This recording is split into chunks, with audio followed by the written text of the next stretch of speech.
WhatsApp বন্ধুরা, কেমন আছেন? আশা করি সবাই ভালো আছেন। তো আজ একটি নতুন ভিডিও নিয়ে আপনাদের সামনে উপস্থিত হয়েছি বন্ধুরা।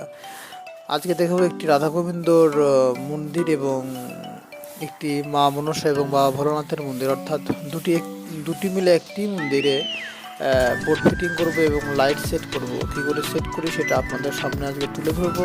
তো বন্ধুরা দেখুন, আমি ক্যাসিংগুলো ফিটিং করছি।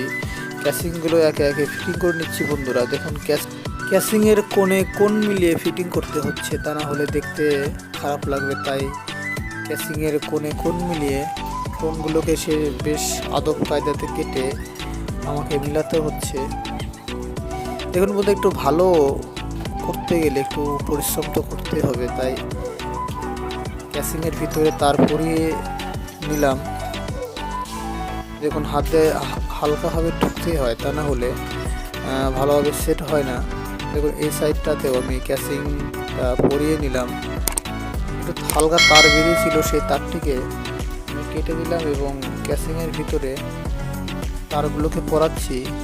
বোর্ডের সামনে আসলে তার অনেক বেশি হয়, তাই তার পরাতে একটু অসুবিধা হয়। যারা ইলেকট্রিকের কাজ করেন সেই সমস্ত বন্ধুরাই একমাত্র বলতে পারবেন যে ক্যাসিংয়ের ভিতরে তার পরাতে ঠিক কতটাই কষ্টদায়ক হয়।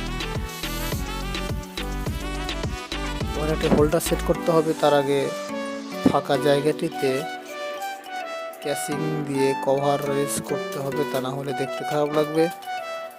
হোল্ডারটিকে সেট করব, তার আগে 3 ওপেনটি বসিয়ে নিলাম। আমরা এটা 3 ওপেন বলি, হয়তো আপনারা কি বলেন অবশ্যই কমেন্ট বক্সে জানাবেন। এবং হোল্ডারটি সেট করে নিলাম বন্ধুরা। তারপরে লাইটটি ফিট করব। হোল্ডারটি প্রায় শেষ হয়ে গেল ফিট করা। লাইট সেট করলাম এবং লাইট জ্বলিয়েও দিলাম। এটা গান শুনুন, রাধা গোবিন্দর বন্ধুরা, কি অপরূপ কণ্ঠ। গানটি শুনলে হয়তো আপনারা বুঝতে পারবেন।